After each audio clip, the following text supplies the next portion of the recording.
आमसुगा मणिपुरी साहित्य परिषद का मणिपुरी साहित्य परिषद से इसामक से मणिपुरी साहित्य परिषद ओइद्रिङैदा मतम सांगना आमसुगी थबक theorem हिबिकता आमसुना any agitation तोबदा आमसुना any movement तोबदा अयाग से असुमदि डायरेक्टली और इनडायरेक्टली यावना लाभ आमसुना अखोगी ताइबंग फाउखिबा 1978 थारिबा year से असुकी मतिक हुनाई से अवाब ताबगी फिवम विष्णुप्रिया के इशू से नोमतदा होगी नते 1961 दा अखोगी कासार लैंग्वेज मूवमेंट है अचौब इहो तौहीदा Bengali loan चतकद्रा Assam नत्रग Assamese loan चतकद्रा है लानफमदुदा मदुदुदा अखोगी इरक्ता लेरंबा विष्णुप्रिया कांबुसिंगसे मसे बेंग हायरगदि फत्रमने आदि मेजॉरिटी ओरिबा कासारदा मेजॉरिटी ओरिबा बेंगोली सिंगना मोगी खुजिन थौरांदगी अखोगी मनुंदगी चिंथोखिबन अखोइना मखोइबु तांथोपा नाते अदो अखोगी मसिक ममांगदा ngangbiramba स्पीकर मयामना हाइबि असिग मतंगदसु आइदि हाइबिखि अदो आइदि यामना मखादि समदगिदे असि मतंगदा यामना हाउससिदा हाउस कुमयामनुमक तिनबिरिबा खाइबुनमक ऑर्गेनाइजेशन मखल मथेलगी माइगी दिगि लेंबिरिबा आइदि तोंगान ऑर्गेनाइजेशन गे लुकि मकों मखु ओरिबा अमसुंग आइदि ओरिबि मैरा पाइबि ऑर्गेनाइजेशन आइदि अतै अखोगी स्टूडेंट ऑर्गेनाइजेशन प्लस अखोगी अतै डिग्नेटरीज लेरिबा साहित्य रिसोर्ट के मियोइसिंग माइफागी मियोइसिंग खाइबुनमक नसी तिनबिरिबा खाइबुनमक हुंदा अयाकना पॉइंट अमनि तंग थमजनि विष्णुप्रिया इशू से इसामक इन्वॉल्व नहीं डायरेक्टली इन्वॉल्व नहीं नॉट इनडायरेक्टली डायरेक्टली इन्वॉल्व अदुना 1965 का अया गवादी द लाभ मतमदा असिगी इशू से मदुगना लेर मतमदा अया के स्टूडेंट ने अइना 65 दा लामा मतुंगा 1969 दा आई शिलोंग दा लाइमुफ्रा दा लेर शिलोंग दा लाइमुफ्रा दा लेरुबा मतम से मसिदा शिलोंग दा हानादि कैपिटल वर असम के कैपिटल से शिलोंग दो रमी और असम से प्रोविंस हो रहा असुमाई तो ना असम दगे स्टेट मंगा तरुक तरे निपान खाइदोबसे खाइदोमदे अदुना अदुदा शिलोंग दा कैपिटल होय मतमसिदा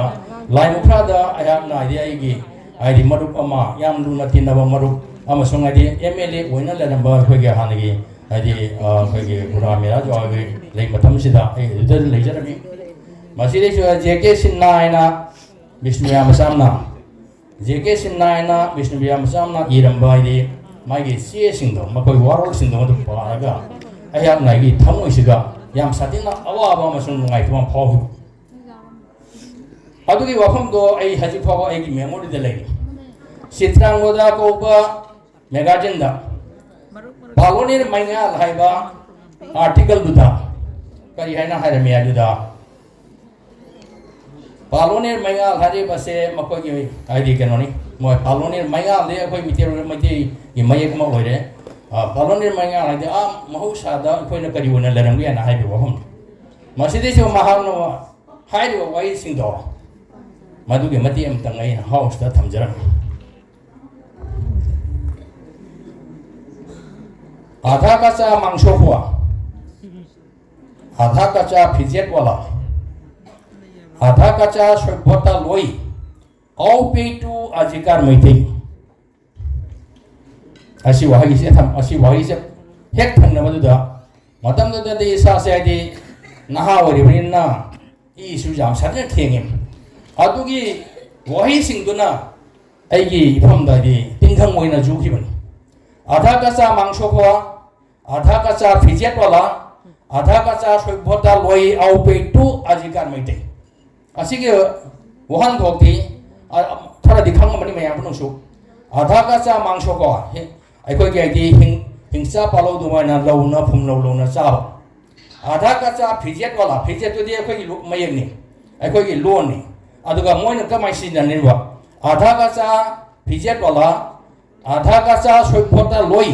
OP2 dia Thainagi OP2 dia Thainagi Paiti kambu ari naga kambu OP2 ajikar maitai aduna aikoina makhoida tamthokte makhoina aphaidagi asukma hairoidaba wahi kamram hairaga hauje kuki golubadagi kuki naidi makhoina originally Indo kuki war thopani Indo Manipuri war thokite Indo kuki war thopani Indo kuki war aina gate ka sakota tawna duga thukaina tawna rise masi Vishnupriyana adugi kuki thokte mamang digina akoi don daina lathoni aduna masi kisiga Vishnupriya kanguna akoi da changjara akoi maitai ga punjarage akoi maitai ga punjanjarage haina makhoina akoi da haibam thopani last year Assam ke CM Assam ke Chief Minister Honorable Dr. Himanta Biswa Sharma ga Manipur Sahitya Board Resort ki oina koina member na piba chapasida CM na aisa aingoda atopa lenjang phim taruga hukchal laga aduge photo leibani akhoi marum bangno do leramani apuni thakote Vishnupriya aru Manipuri jitu heri Solia se bitorot hetu he kori tuan adu aina ngambra adu aina ngamba wa hom nati aina ngamngani kara matanda makhoina la ai changjar ge har batai majority se koi ni microscopic minority si Vishnupriya ga mani akhona meeting ama tawada Vishnupriya ma sase loksan jana hai kaya re khanna koi wai di langna thi high court ta case story me ai koi thapta Supreme Court da jawrimi akhoi tapta masigi hida amsuna masiga wagiba lawgiba role mayam ngasi amsu boina matang dinga thagari ai sigai siga saita worship ke president oyo orogo ai matang khuding mata ai amsu da leigani amsu da help togani ai angan bai help togani ai sidi bhawa ai amsu da help togani ai amsu wo isa amsu ai di oidaga su ai amsu ge Oil Husara Mani, Amsugi Awaba Taba Matamda, Aibu Matam Krani Tangi Oina, ID Amsu Centrally Advisor on a Tamatamda, Amsuga, Amsudi Gariboningai Sandam Toraga, Hailagani, the Hailani Manipuri students in Oina, Hamsu, ID Ling Hivadagi, Hamsuga, Unaza, the way people Tagi, Matamda, ID General Secretary Orisina, Akogi, Hazik Advocate Orim Babuana, Aduga President, Akogi. Kairo punyo mohon hai braja kipuri Nanda mohon maha na president nori masih matang seden adu de to maya mun da khudam khajang na tauraga Haila di Manipuri Students Union se abolish tauraga amsugi benar makhada masih posedi semaga kam demna first amsu central committee ki president hoingam jari boni Haila Kandi. Aduna matang hiteng makta karigumba ay ngasi laisay nahan tarik mga nila.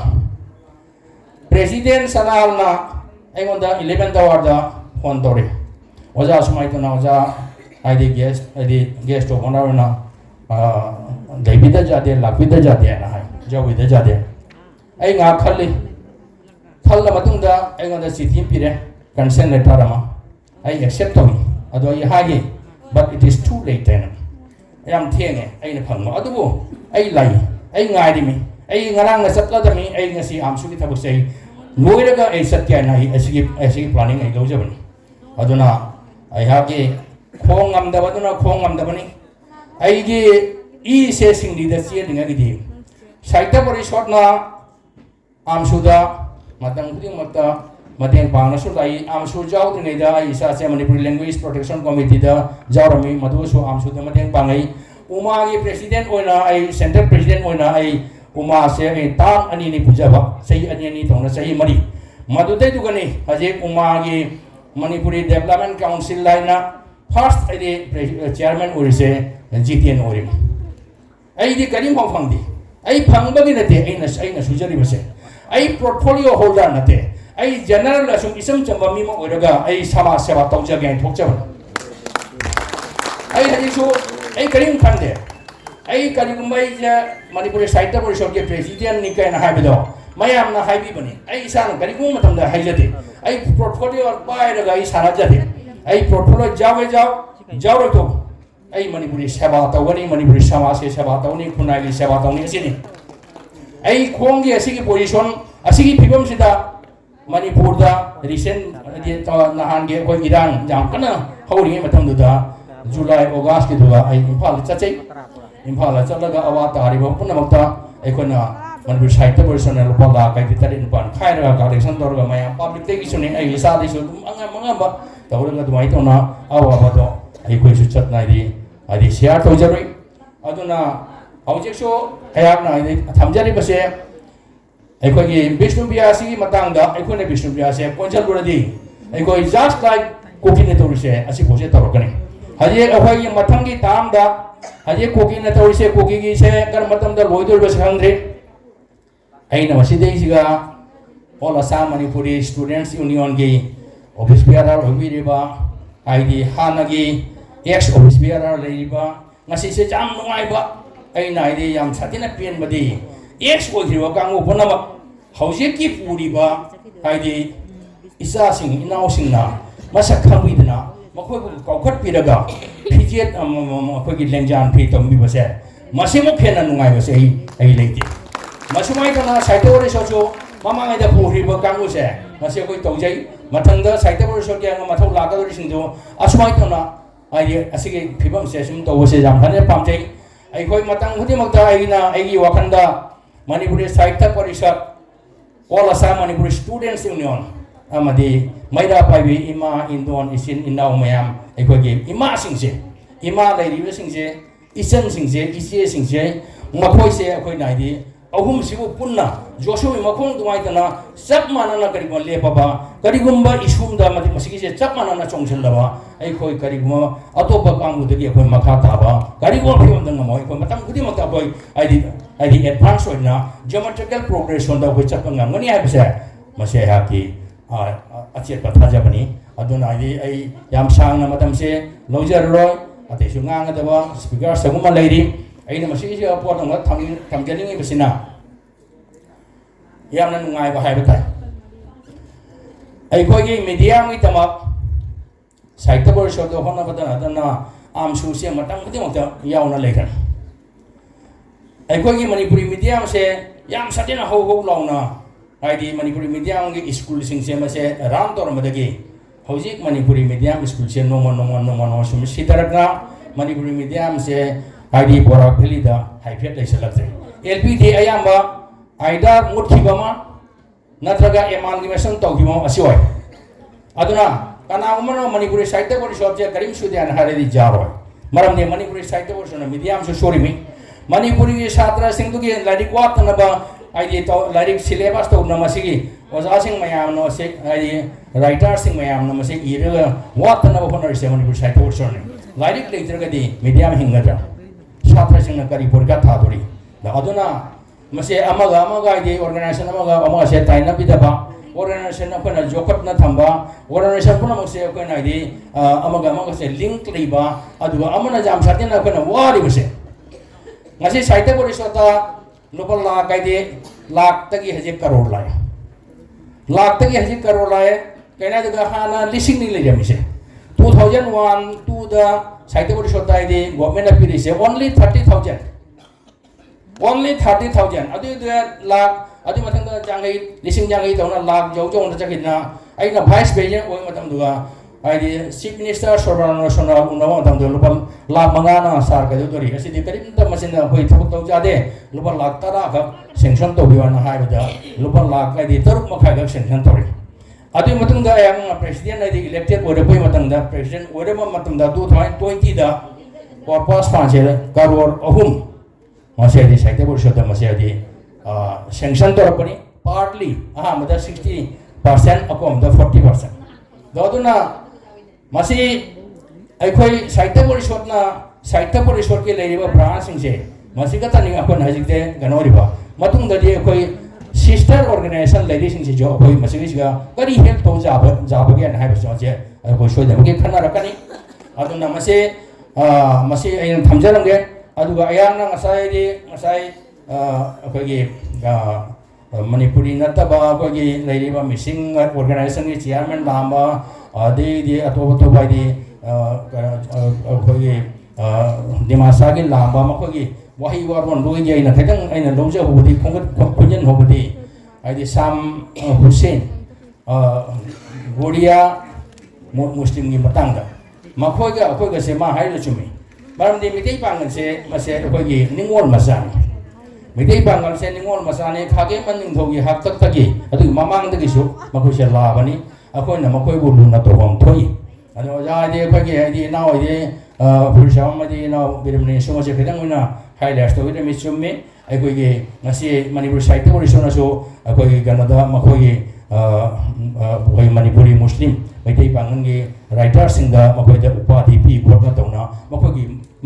mabung da thokali akoi thokan ba made akoi pusalli aswana suda so adum mai de yam interest oiba amani dum mai de mode so dum mai de akoi vice president gumba natraga kono ma secretary gumba natraga so member ona oraga so executive member ona so kuchun masi dakar tamare khalli maram de bas gandhi da khangde aidi akoi Manipuri Muslim singna Manipuri medium se makoi de ngasai ki chakok phabani na akoi di mitai di chakok phati ne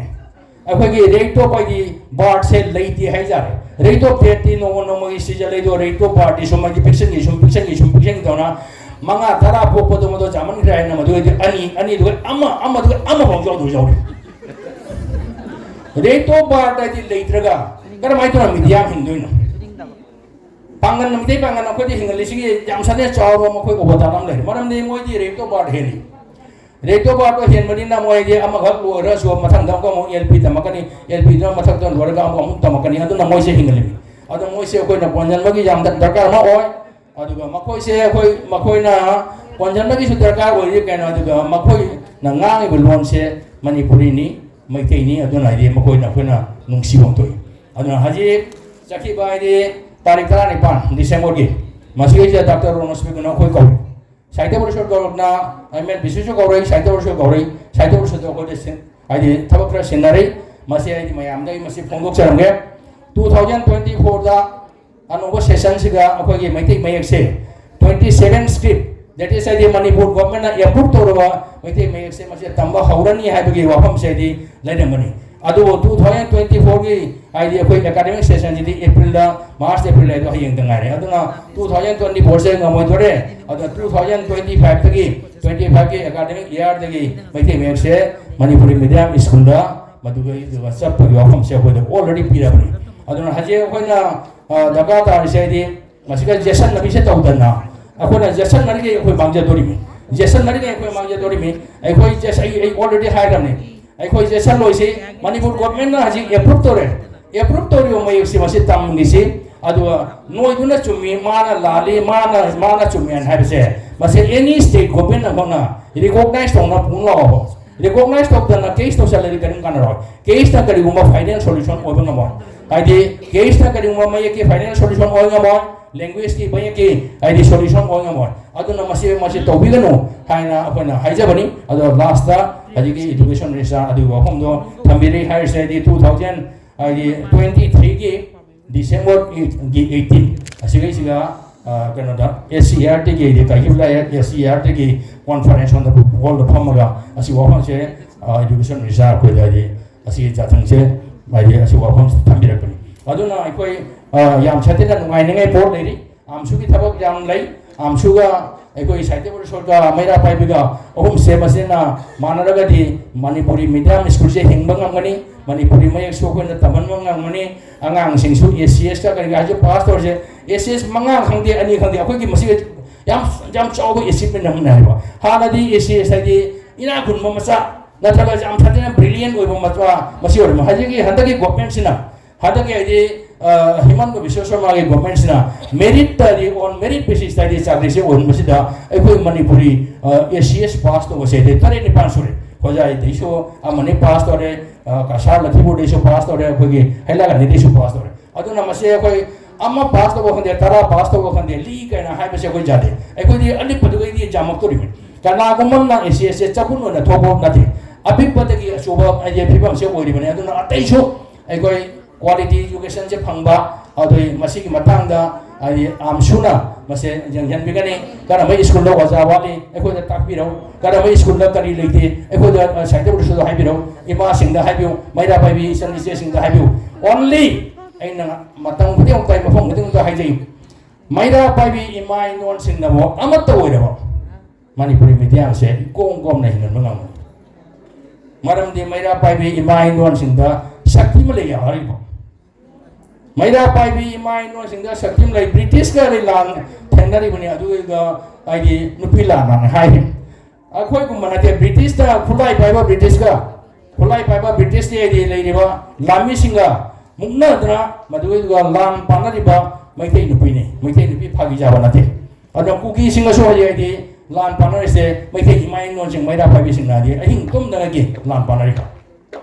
ꯑꯗꯨꯅ ꯑꯩꯈꯣꯏ ꯃꯁꯤ ꯑꯩ ꯍꯥꯏꯖꯅꯤꯡꯉꯤ ꯑꯩ ꯋꯥ ꯑꯇꯩ ꯃꯈꯥ ꯌꯥꯝ ꯁꯥꯡꯅ ꯍꯥꯏꯖꯔꯔꯣꯏ ꯑꯗꯨꯅ ꯑꯩꯅ ꯃꯁꯤꯒꯤꯁꯤꯒ ꯑꯩꯗꯤ ꯑꯩꯈꯣꯏ ꯃꯌꯦꯛꯇ ꯉꯥꯎꯖꯕꯅꯤ ꯑꯩꯗꯤ ꯂꯣꯟꯗ ꯍꯥꯏꯖꯕꯅꯤ ꯑꯩꯗꯤ ꯂꯣꯟꯗꯁꯨ ꯉꯥꯎꯖꯔꯛꯄꯅꯤ ꯑꯗꯨꯅ one language one identity one state one religion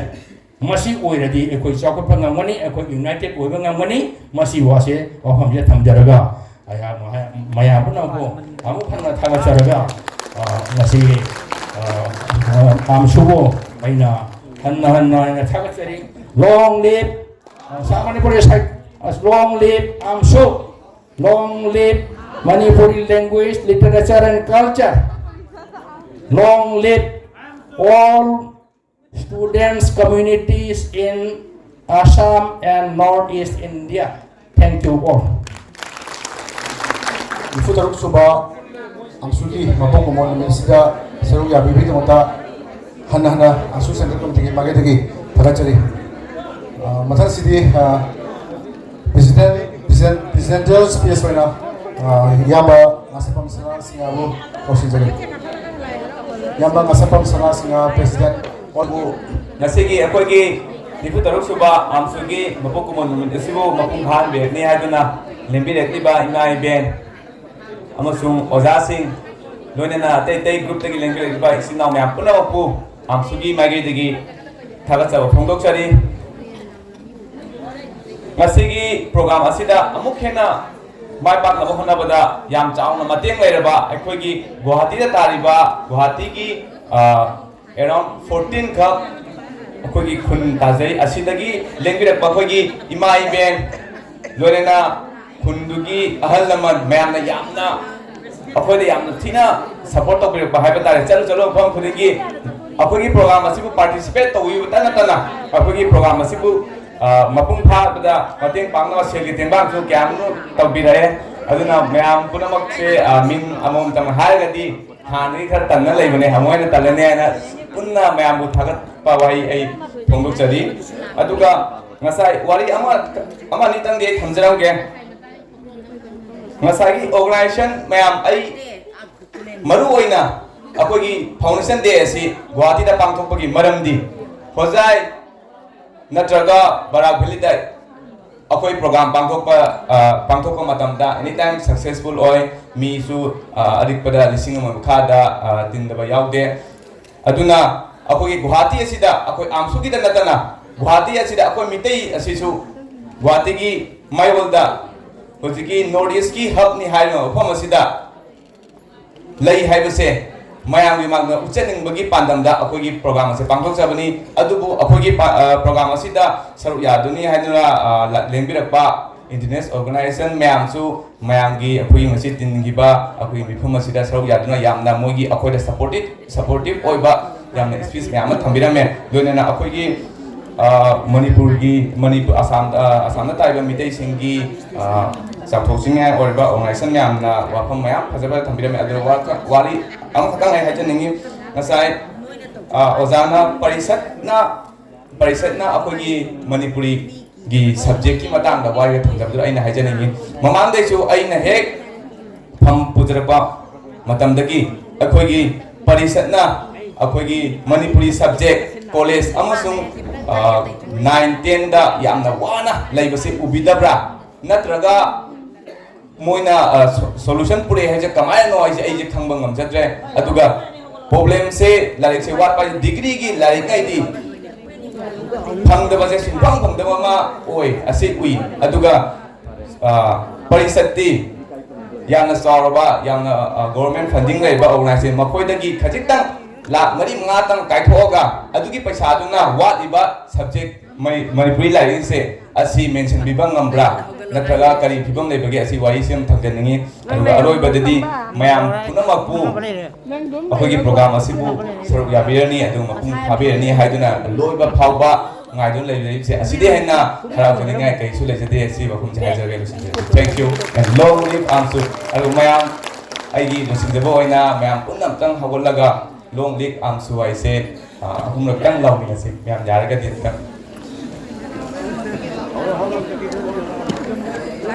Mẹ lao kìa cô. How was it? Long live! Long live! Long live! Thank you. Cái này đúng là một đề áp chú này anh